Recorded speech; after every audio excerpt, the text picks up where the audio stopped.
بسم الله والصلاة والسلام على رسول الله رب اشرح لي صدري ويسر لي أمري واحلل عقدة من لساني يفقهوا قولي وبعد. Phil. Ok, welcome to our HQ. Aujourd'hui, on est à notre café préféré, Phil à Médine, et on va parler marketing. Yes. Salam alaikum. Wa alaykoum salam. Donc le but, ça devrait être de parler de marketing, en particulier de marketing de contenu.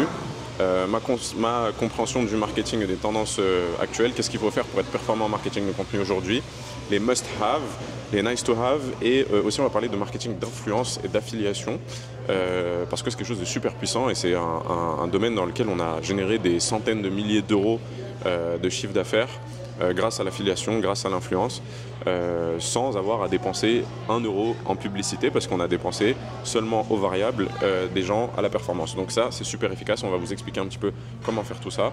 Et c'est parti. Let's go. Bah, bismillah. Est-ce que tu veux que je te pose des questions? Est-ce que tu veux qu'on discute? Alors, moi j'ai envie d'avoir aussi ton outlook, parce que ça fait depuis 2019 qu'elle fait du contenu, en particulier elle a commencé sur YouTube, donc elle a beaucoup plus d'expérience sur YouTube que moi. Elle a, je crois, 13 000 abonnés sur YouTube, et pareil, Instagram, elle a commencé avant moi, elle a déjà eu plusieurs comptes qui ont dépassé les 10 000 abonnés. D'ailleurs, ton deuxième compte actuel, il est à combien là à peu près? Mon deuxième compte, il doit être à 8000. 8000, ok. Mais avant, en fait, là, elle a deux comptes, elle a Sarah Otis et Sarah Laforgue. Et avant ces deux comptes-là, tu avais déjà créé un compte qui avait fait beaucoup d'abonnés à l'époque et tu l'avais supprimé, donc tu as recommencé. Donc c'est quelqu'un qui a monté des comptes à près de 10 000 abonnés 3 fois, en fait. Sur TikTok aussi, 20K, mais après, je sais pas, ça ouais, vaut... TikTok, c'est différent. On pourra en parler un petit peu. Ça vaut ce que ça vaut, TikTok. D'ailleurs, on va parler justement, et c'est intéressant de comparer les réseaux pour le sujet du marketing, leur utilisation, le pourquoi, le comment, pour avoir une stratégie de marketing qui soit cohérente, sur quel réseau se lancer, tout ça. Ok. Moi, j'ai envie de commencer, ça peut être intéressant de donner un aspect contexte général, c'est comment on utilise les réseaux, quel réseau pour quelle fonctionnalité. Donc, on est conscient aujourd'hui que le marketing de contenu, c'est intéressant, mais pourquoi c'est intéressant? Généralement, les gens ils vont parler de croissance organique à comparer de croissance payante. Donc, la croissance payante, c'est les ads. Donc, il y a beaucoup de gens, quand ils débutent dans l'entrepreneuriat, ils se disent il faut que je fasse de l'organique parce que c'est gratuit. Sauf que moi, j'ai envie de vous amener une vision un peu différente, c'est que ne pas faire du contenu parce que c'est gratuit, mais parce que c'est essentiel. Pourquoi?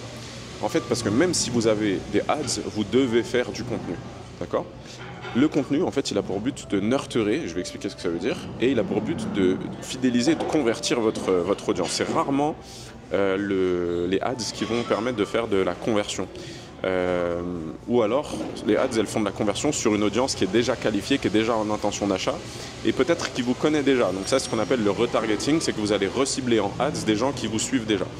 Mais donc l'utilité du contenu, ça va être d'éduquer son audience sur ses problèmes, de la faire progresser dans on appelle ça moi je peux appeler ça la pyramide de la valeur, ou la pyramide de la qualification client. En fait, vous avez, pour faire grosso modo une image, sur un marché, dans une cible particulière, des gens qui sont concernés par quelque chose, vous avez peut-être 2-3% des gens qui sont en intention d'achat. En dessous de ça, vous avez, je sais pas, 10% des gens, peut-être 15% des gens qui sont en recherche active de solutions. En dessous de ça, vous avez peut-être encore 20% des gens qui sont aware qui sont conscients de leurs problèmes. Et en dessous de ça, vous avez peut-être 60-70% des gens qui sont complètement unaware de leurs problèmes. Donc le marketing de contenu, ça sert à éduquer les gens à passer de « je ne suis pas conscient de mon problème » à « je suis conscient de mon problème » à « je suis conscient de la solution » et à l'intention d'achat. Et ça, je trouve que c'est hyper important de partir de là, et parce que ça va nous permettre en fait de comprendre l'intérêt de réaliser du contenu à titre informatif, à titre éducatif.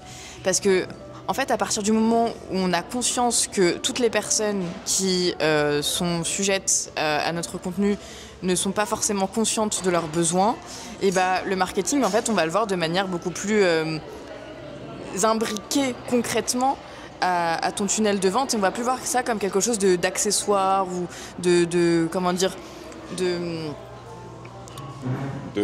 pour avoir juste de l'acquisition et des pas abonnés, juste en fait comme un petit plus, en fait, une petite cerise sur le gâteau. On va faire un petit peu de vidéos sympathiques, etc. On va mettre un petit peu d'esthétique, un petit peu. Non, en fait, ça va vraiment être un élément fondamental dans votre acquisition, en fait, finalement. Tu as dit un mot-clé, là, c'est tunnel de vente. Alors souvent, quand on parle de tunnel de vente, les non-initiés vont comprendre, tunnel de vente, c'est le parcours utilisateur sur un site web. Alors, ça en fait partie, mais ce n'est pas le cas. Le tunnel de vente, c'est toute la stratégie de parcours de notre cible, de je ne connais pas mon problème à je connais mon problème, je connais la solution, j'achète une première solution, peut-être qui est avec un prix, on va dire, qui accessible pour faire rentrer la personne dans notre tunnel, dans notre base de clients, et ensuite aller l'upsell, donc lui vendre des choses plus chères pour résoudre un problème plus grand, une fois qu'il est un peu plus éduqué, qu'il a une relation avec la marque qui est un peu plus importante. Donc le tunnel de vente, c'est vraiment un truc qui s'étale, c'est un parcours qui s'étale dans le temps entre le client unaware, le client aware, le prospect unaware, le prospect aware, le client et le client très qualifié, hyperactif buyer, etc.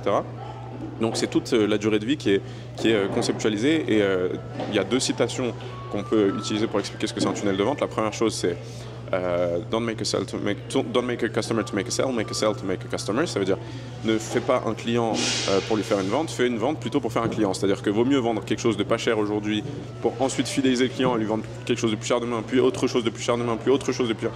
Customer, ça veut dire quelqu'un qui est accoutumé, qui est habitué, qui prend l'habitude d'acheter chez toi. Donc ça, c'est une bonne chose. Et deuxième chose, c'est si tu n'as qu'un seul produit, alors tu n'as pas un business, tu as une vitrine. Donc cette idée de tunnel de vente aussi, elle se prête bien à cette idée de multi-produits, et Russell Brunson, qui a inventé les tunnels de vente, il appelle ça l'escalier de valeur, ou value ladder en anglais. En fait, c'est que vous avez un produit à chaque niveau de qualification de votre client, et à chaque fois que vous avez résolu un problème, vous avez un nouveau problème à résoudre derrière. Ouais, et c'est une des raisons qui fait que y a des business en fait qui fonctionnent tout seuls. C'est parce que justement, en fait, le cœur même du business, il a été tellement travaillé, il a été tellement poncé, tellement approfondi dans tout le parcours client. En fait, on a été tellement en profondeur dans le questionnement des besoins du client dans tout son parcours et dans toute son évolution, que y a des business en fait qui sont exceptionnels dans leur modèle, de par le fait qu'ils répondent en fait à chaque fois à une question avant même que tu te la poses, et qui crée cette coutume, cette confiance et cette habitude et ce truc de ça y est. Moi, ça, c'est ce qui me passionne le plus dans le business, c'est la conception product en fait. Le produit, avoir un bête de produit, un super produit, c'est ça qui fait que les gens en fait, déjà ils tirent de la valeur et ils en veulent encore. C'est-à-dire ils en veulent toujours plus, ils veulent toujours aller plus loin dans ton escalier de valeur. Et en fait, la conception de produit, c'est résoudre les problèmes des clients, utiliser le feedback client pour améliorer son produit, améliorer son service, et aussi avoir une conception du parcours client justement sur tout l'escalier de valeur, à toutes les étapes de sa vie, on va dire, de consommateur ou de client. Et je trouve que cette vision, elle permet de faire la paix avec 2 choses. Elle permet de faire la paix avec ce syndrome de l'imposteur, et elle permet de faire la paix avec le marketing, parce qu'il y a 2 idées qui sont liées en fait au monde du business, au monde généralement de la formation en étiquette. C'est cette idée que on va vendre du rêve, parce que justement, généralement, c'est vrai, il y a certains modèles business en fait dans la formation en ligne qui se cassent la figure parce qu'ils ne respectent pas justement toutes ces étapes, et ils ne font pas l'effort d'aller approfondir le besoin client et donc d'approfondir finalement leur persona.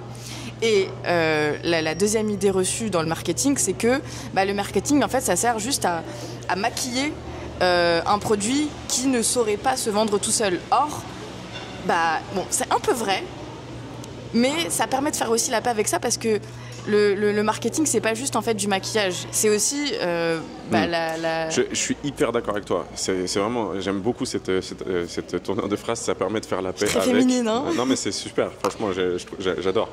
Ça se voit que tu comprends bien les trucs en pratique. Donc, ce qui est trop bien, c'est que Sarah, elle bosse toujours avec moi, donc elle comprend elle apprend super vite.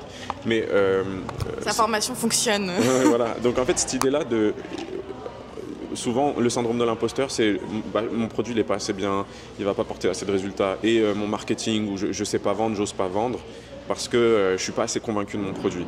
Et ça, le problème, c'est quoi? C'est que tu es mauvais en produit. Et un bon entrepreneur, forcément, sa vente, elle est éthique. Pourquoi? Parce que son produit, il est exceptionnel, et que la personne qui l'achète, c'est a bargain. Tu vois, c'est vraiment une bonne affaire à chaque fois, parce qu'il se dit, en fait, il tire tellement de valeur du produit ou du service que dans tous les cas, c'est lui qui est gagnant plus que celui qui le vend. Et moi, j'ai toujours ce truc de me dire, bah, ok, moi, ce que je vends, mon accompagnement par exemple, il vaut 20 000, 25 000 euros, voire plus, mais je le vends peut-être 5 000, tu vois. Et donc, les gens, ils se disent, en fait, à chaque fois que je vends, je me dis, t'as plus à gagner que moi. Parce que moi, en fait, je te donne 20 000 euros de valeur, mais je gagne 5 000 euros. C'est pour ça que c'est facile à vendre. Mais surtout... En fait, les gens, ils s'excusent. Et moi, je le vois, hein, je suis témoin parce que dans la plupart des closings, généralement, je suis là et j'écoute. Dans un premier temps pour apprendre et dans un deuxième temps par curiosité. Et c'est vrai qu'on est beaucoup face à des gens qui s'excusent de ne pas avoir forcément les finances d'emblée pour acheter ou qui vont dans un second temps pas s'excuser mais s'endetter pour pouvoir en fait s'offrir l'accompagnement parce qu'ils ont compris la valeur et ils ont compris en fait que cet accompagnement il avait pour objectif d'opérer un switch, un shift dans leur vie. Quand on dit s'endetter, attention, aller chercher. Souvent, quand on dit s'endetter, c'est assez connoté, mais ils vont aller chercher l'argent même s'ils ne l'ont pas. C'est ça l'idée. Et de toute façon, vu que l'avantage avec notre accompagnement, mais après ça vaut pour tout. Hein, ce qu'on dit là, c'est on a donné cet exemple-là, mais ça vaut pour tous les products, toutes les industries. C'est que nous, en plus, on a un accompagnement qui est héroïste, c'est-à-dire qui donne un return on investment, qui donne un retour sur investissement. Donc, dans tous les cas, même aller chercher de l'argent ailleurs pour pouvoir payer, c'est rentable entre guillemets. Donc, parce que c'est un investissement. Oui, voilà, parce que c'est un investissement. Donc, c'est pas un simple achat. Voilà. C'est pas de l'information. Revenons sur le marketing sans parler trop de nous-mêmes. Il y a une autre chose dont je voulais parler, c'est que pour moi, on a, on va dire, le hack ultime de comment réussir financièrement qui nous est dit dans le Coran. Je vais donner deux grilles d'analyse. La première chose, c'est qu'Allah nous dit « Yamhaqullahu ar-riba wa yurbi sadaqat ». Et ce verset, je ne l'ai jamais autant répété que ces mois-ci. Pourquoi ? Parce que Allah dit qu'il détruit le riba et qu'il enrichit la sadaqa. Le meilleur moyen dans le business, que ce soit dans son marketing, que ce soit dans la satisfaction client, que ce soit dans la conception produit, que ce soit pour construire un réseau, que ce soit pour trouver des investisseurs dans tous les domaines, le meilleur moyen de réussir dans le business, c'est de donner. Et il y a plein de façons de donner. Il y a la sadaqa. En vrai, dans toutes les relations, pas que business. Oui, non, mais justement, je vais venir. Le donner. Et donc, donner, nous, on pense la sadaqa forcément financière, donner aux pauvres, etc. Mais en fait, il n'y a pas que, la sadaqa, c'est pas que pour les pauvres. En fait, quand vous faites un sourire, vous faites une sadaqa. Est-ce qu'on peut faire un sourire aux riches ? Oui. Est-ce que quand on fait un sourire aux riches, c'est pas une sadaqa ? Non, c'est bien une sadaqa. Donc en fait, vous pouvez faire sadaqa à n'importe qui. Et donc, comment vous faites pour construire du réseau ? Eh bien, vous êtes dans une optique, je vais lui donner de la valeur avant même de demander quelque chose. Je ne demande rien, je donne, et ça va créer une relation avec la personne qui va créer une relation de confiance parce que, tiens, la personne, elle me donne sans attendre un retour, trop bien, c'est quelqu'un de confiance, c'est quelqu'un sur qui je peux compter, génial, moi je vais lui donner en retour. Et c'est comme ça que vous créez du réseau, première chose. Deuxième chose, c'est que, pareil, vos clients, qu'est-ce qu'on fait nous, quand on fait du marketing de contenu ? C'est quoi la stratégie de marketing de contenu que les Américains présentent comme étant la solution ? Give first. C'est give first, c'est donner en premier, donner de la valeur, donner plein de valeur gratuitement, etc. Et ça fidélise ton audience et les gens te suivent et puis les gens veulent acheter tes produits, etc. Mais ça revient à exactement la même chose, c'est donner gratuitement. Et les gens, après, ils ont tellement de valeur gratuitement qu'ils ont envie de te rendre, en fait. C'est juste des koufars qui ont expérimenté... une vérité de la vie, en fait. Une vérité, voilà. Ouais. Voilà, et j'avais dit quoi d'autre ? Pareil pour le produit, pour tes clients, on a déjà parlé de l'hypercare, c'est-à-dire d'être dans essayer de toujours under promise, over deliver, c'est-à-dire sous-promettre et sur-délivrer avec ses clients, de toujours donner plus à ses clients pour qu'ils soient encore plus satisfaits. Et un client qui est sursatisfait, c'est-à-dire qu'il a plus que ce qu'il s'attendait, déjà quand il paye.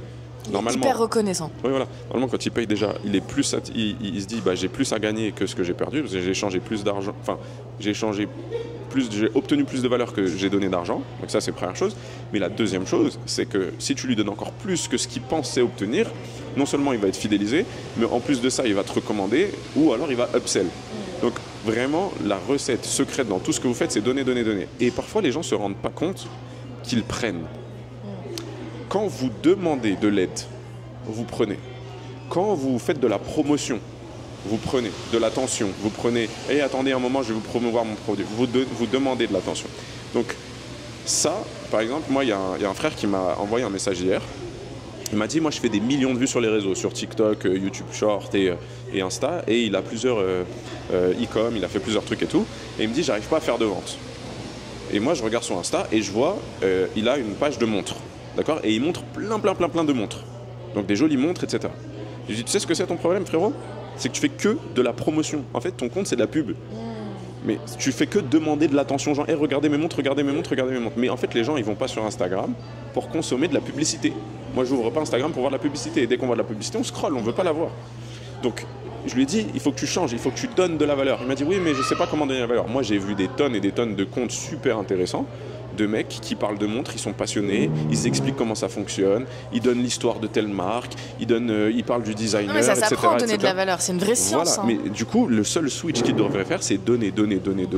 Il va fidéliser les gens en leur donnant de la valeur. Pourquoi est-ce que j'achèterais surtout la montre? C'est un peu une commodité parce que la plupart des montres, elles sont achetables dans un magasin ou un autre. C'est pas, il n'a pas sa marque, tu vois. Il aurait sa marque, peut-être il serait différencié par la marque. Là, c'est pas le cas. Donc, comment il se différencie? En donnant de la valeur, etc. tout le temps, et les gens se diront, purée, moi j'aime trop ce qu'il fait, j'aime trop son contenu, il m'explique trop bien les montres, etc. Il m'a expliqué mon problème, il m'a expliqué la solution, il m'a expliqué pourquoi telle marque plutôt que telle marque, il m'a expliqué pourquoi les mécanismes de l'horlogerie, l'histoire des montres, le design, les couleurs, comment accorder avec telle tenue, dans quelles circonstances. En fait, il y a tout un univers à créer en fait, autour de ça, et finalement c'est le marketing. Oui, il y a tout un univers qui existe déjà, même pour le sujet des montres, etc. Toute une culture autour de la montre qui peut partager. Et en fait, les gens, quand ils auront envie d'acheter une montre, à qui ils vont penser en premier? Qui va être parce qu'il sera top of mind. Voilà, il sera top of mind. Top of mind, ça veut dire il sera en haut de l'esprit. Littéralement, c'est la première personne à qui tu penses. Mais si tu es juste quelqu'un qui promeut des montres parmi tant d'autres, mais personne va te regarder. Pourquoi j'achèterais chez toi, en fait? Voilà, donc c'est ça aussi la différence. Quoi d'autre sur Give First, on voulait dire on voulait parler d'influence aussi.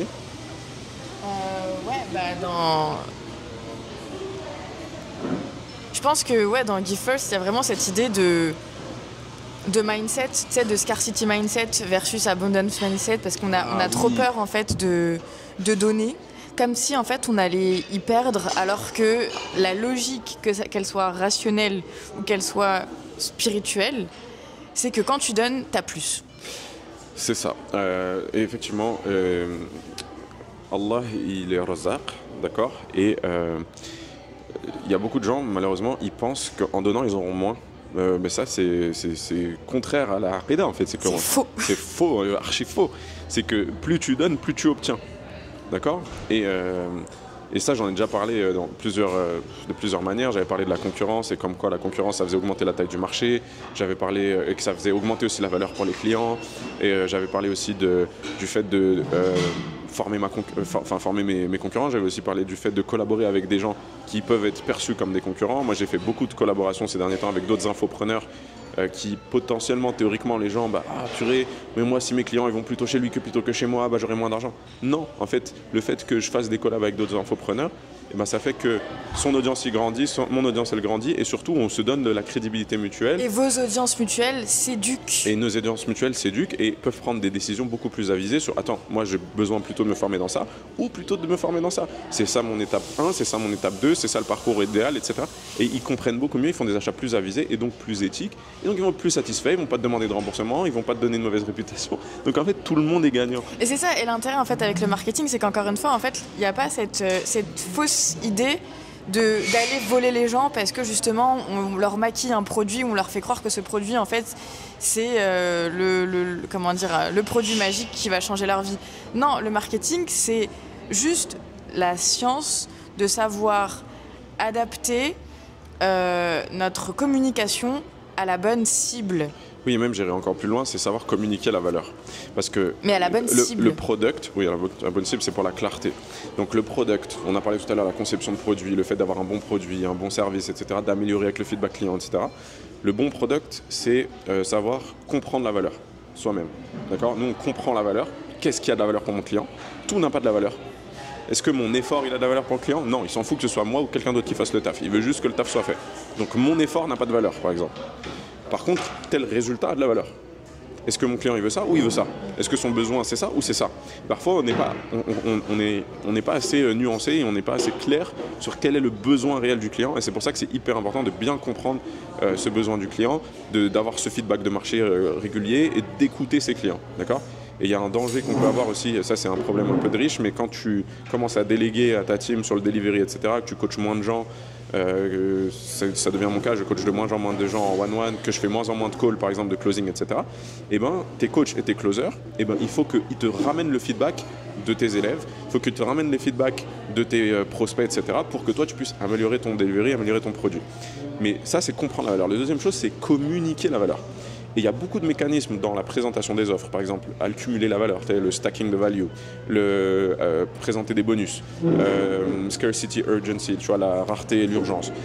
On a le copywriting, faire orienter les choses bénéfices, utiliser des power words, etc. Avoir des titres accrocheurs, etc. Toutes ces choses-là, en fait, dans le marketing, elles sont utilisées pour communiquer la valeur. Et beaucoup de gens pourraient se dire, ah bah tiens, le but c'est de manipuler les gens. Non, le but c'est pas de manipuler les gens, c'est manipuler si ton produit est nul. En fait, si ton produit est nul et que tu essayes de survendre un truc, hein. Franchement, en fait, insiste dessus. C'est une condition sine qua non d'avoir un business éthique, c'est d'avoir un bon produit qui sert tes clients et qui leur apporte du résultat. Mais tu sais que dans Turk Al Noir Mallette, tu n'as pas le droit de vendre si tu as conscience que ton produit, il est pas bon. Eh ben, regarde, ça c'est quelque chose, c'est un débat que j'avais avec d'autres frères sur le sujet. Tu sais par exemple que ton accompagnement ou ta formation, elle ne va pas apporter de résultat à telle personne. Tu sais que cette personne, elle va fail, elle va échouer dans ton accompagnement de ta formation. Moi, les gens où je suis certain qu'ils vont échouer, je ne les prends pas. Je leur dis non, c'est pas fait pour toi, mec. Et moi surtout, dans mon intérêt, et même si tu réfléchis un petit peu, même si tu penses dunyaoui, tu penses pas l'akhira, tu te dis, si la personne achète, qu'elle n'a pas de succès, est-ce qu'elle va me faire une bonne ou une mauvaise réputation? C'est ça, en fait, les gens ne sont pas assez. Attends, j'aimerais qu'on pose le truc jusqu'au bout. Elle va faire une bonne ou une mauvaise réputation? Mauvaise réputation. Mauvaise réputation. Est-ce qu'il y a des risques qu'elle te demande un remboursement? Obviously. Voilà. Donc elle va te fasse un scandale. Elle va te faire un scandale, elle va te casser ta réputation, elle va te demander un remboursement, elle va te casser les pieds, tu vas avoir dépensé de l'énergie pour rien, etc. Mais tu sais à cause de quoi c'est?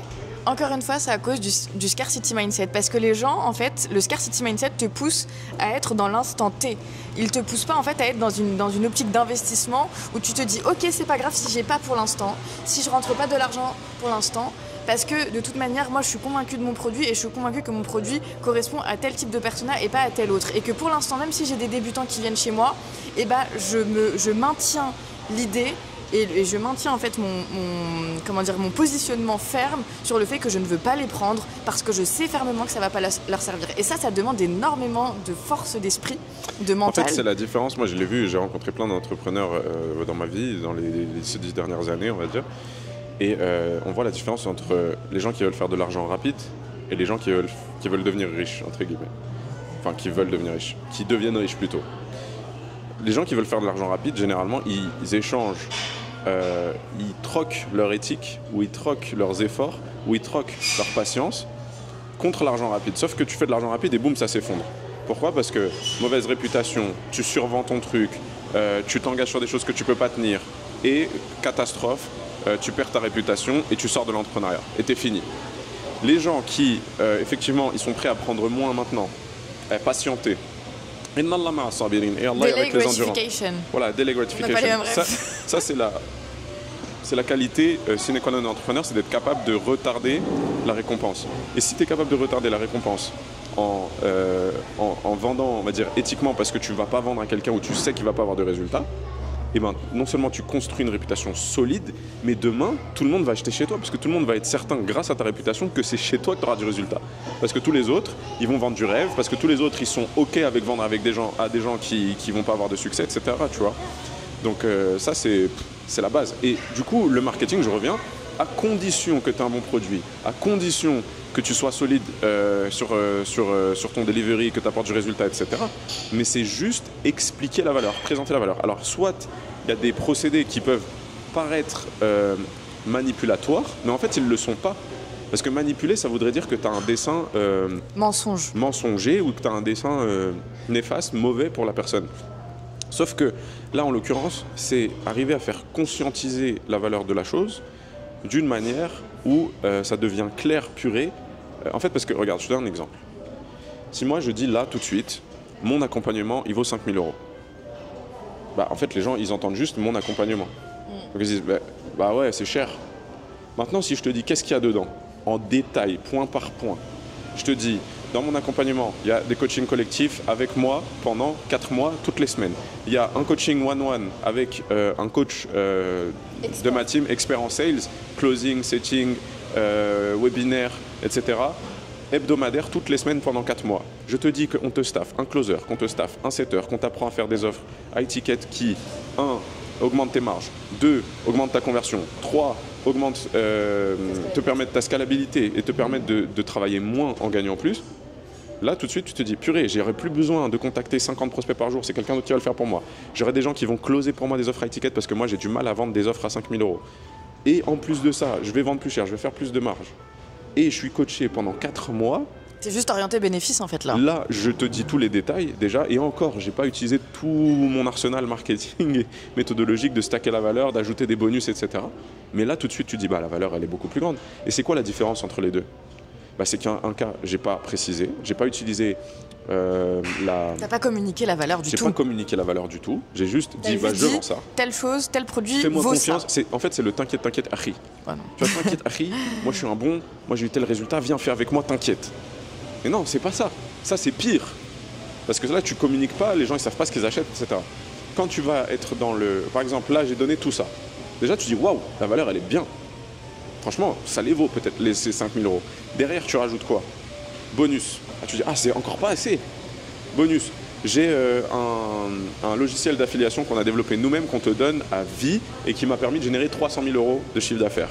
Plus de 300 000 €. Deuxième chose, tu as un générateur des landing pages qui te génère des landing pages grâce à l'IA instantanément qu'on a créé nous-mêmes, basé sur l'offre à haute valeur qu'on a créée ensemble. Pareil, offert. On a un livret sur le fiqh al-mu'amalat. On a un livret sur construire des habitudes irrésistibles. Enfin, des bonnes habitudes et enlever tes mauvaises habitudes. On a un livret sur comment déléguer et qu'est-ce qu'il faut déléguer, comment travailler uniquement sur ta zone de génie. Bref, et j'en ai une ribambelle comme ça. On a un template de CRM, template de landing page, template de tunnel de vente, etc. Tout ça offert en bonus. Mais là, j'ai fait quoi? Je fais 2 choses. Je t'ai dit, ok, la valeur, tac, ça vaut tant. Tu dis, waouh, trop bien. Et après, qu'est-ce que j'ai fait? J'ai rajouté des bonus et tu te dis, waouh, mais attends, déjà ça valait le coup, mais en plus, il y a tout ça. C'est ça, et moi j'aimerais bien faire un parallèle avec... Mais attends, je veux terminer sur ça. Vas-y. Je termine sur ça. Les bonus, est-ce que j'aurais pu les préciser avant le prix ou pas? J'aurais pu les dire avant le prix. Je suis pas obligé de dire que c'est des bonus. Je peux dire ça fait partie de l'offre et tout ça, c'est à 5 000. Sauf que le fait d'avoir dit les bonus après, ça a un double rôle. Le rôle, ça a surtout de te dire, ok, ça... En fait, c'est comme si je te disais, juste mon coaching, est-ce que ça vaut le coup, oui ou non? Tu vas me dire, ouais, je sais pas. Et après, je te rajoute un truc. Est-ce que le fait que je te mette un setter qui prospecte 50 clients par jour, enfin 50 prospects qualifiés pour toi par jour, ça vaut le coup ou pas? Tu dis, ah ouais, purée, ça c'est beaucoup d'efforts pendant 4 mois, avoir un setter, franchement c'est cool. Après je te dis, et toi tu as du mal à closer sur des offres high ticket, n'est-ce pas? Si je te mets un closer, t'es contente ou pas? Ah ouais, là c'est encore mieux, franchement là ça vaut le coup. Et je te dis, bon, si t'es pas encore sûr que ça vaut le coup, il y a aussi ça. En fait, c'est comme si j'attendais que tu me dises ça vaut le coup pour te dire, regarde, en plus il y a tout ça. Et c'est pour que tu comprennes clairement. Et donc c'est pour ça que c'est communiquer la valeur, clairement la différence, l'écart entre la valeur, ce que tu obtiens, et le prix. J'aurais très bien pu mettre tout dans la même chose, mais tu aurais peut-être été dans une posture où, ouais, je sais pas si ça vaut 5 000. Là, j'attends que tu me dises, ça les vaut, et ensuite je te rajoute d'autres choses pour que tu dises, non seulement ça les vaut, mais en plus ça vaut beaucoup plus. Et c'est ça, en fait, le marketing. C'est ça, le copywriting. Et quand tu as un bon produit, quand tu as un bon service, quand tu délivres suffisamment de valeur, bah, en fait, c'est éthique. Parce que c'est juste une façon de présenter les choses. Et c'est même plus du tout compliqué de faire du marketing en fait, parce qu'on a tendance à voir le marketing comme une sorte de baguette magique qui va venir en fait embellir ton produit. Mais à partir du moment où le produit il est bon, t'as juste limite à décrire le produit pour en faire du marketing. C'est tout. Genre même pas de rajouter d'artifice ou de power word ou je sais pas quoi, etc. et tout. Juste décrire le produit tel qu'il est, ça suffit. Moi je pense aux abayas. Le simple fait que je décrivais les abayas, les filles elles étaient en mode mais purée, genre c'est un produit qu'il me faut, etc. et tout, genre je le veux absolument. Je décrivais juste la matière, juste le confort, juste la manière en fait, la sensation que ça me que ça m'apportait de porter ce genre de abaya comparé en fait à d'autres abayas que j'avais testés. Et puis ça y est, c'était fait, tu vois. Tu voulais acheter cette sensation. Et je voulais faire un parallèle en fait avec cette idée de stacker la valeur, et ben on peut faire le parallèle avec le mariage et tu sais, les muqabala, etc. Genre, un mec qu'on te propose, bon, ou un homme qu'on va proposer à des sœurs, où on dit Salam alaikum, je connais un frère, il est super bien. Ça te chauffe ou pas? Non, tu te dis. Ouais, il est non, bien et tout, c'est un RI filet et tout. C'est un homme bien, c'est un mec bien, c'est ça l'expression, c'est un mec bien. Ouais, c'est comme si tu disais, ouais, c'est une bonne formation. Ok, super. En fait, c'est. Mais par contre, si tu me dis pourquoi c'est un mec bien, et que tu m'expliques en fait, parce qu'en fait, être un mec bien, c'est subjectif selon toi. C'est ça. Toi, tu me dis que il est bien, mais il est peut-être bien pour toi, il est pas bien pour moi, tu vois. Mais maintenant, si tu me dis pourquoi il est bien dans l'absolu, parce qu'il fait ses 5 prières à l'heure, parce qu'il va à la mosquée tous les matins, parce que il est à l'aise financièrement et du coup il va pas me faire galérer, parce qu'il est généreux, il s'occupe bien de ses parents, est-ce qu'il a une bonne éducation en ilm, est-ce qu'il a du coup des connaissances, etc. Est-ce qu'il est beau, et encore la beauté c'est subjectif, il s'habille bien, tu vois. il s'exprime bien, voilà, il a des bonnes manières. Exactement. Et les bonus, est-ce que ses beaux-parents ils vont pas me casser la tête et du coup ça va faire des tensions, est-ce qu'il a l'intention de faire la hijra, bon, ça c'est pas un bonus, hein. Non, ça fait pas partie des bonus. Mais bref, et là à ce moment-là je me dis j'ai envie de le rencontrer. Non, toi t'as plus envie de rencontrer, de quoi tu me parles. Non, ce que je veux dire c'est que c'est hypothétique, mais tu vois ce que je veux dire, genre la sœur elle aura envie de le rencontrer. Make sense. Donc voilà. Dernière chose, je voulais qu'on parle un peu de l'influence. En vrai, on pourra le détailler dans un autre épisode, parce que là on a dit beaucoup de choses, mais vas-y, on en parlera dans un autre épisode. Ok. On coupe comme ça, on coupe la fin. Allez, salam alaikum. Alaikum salam.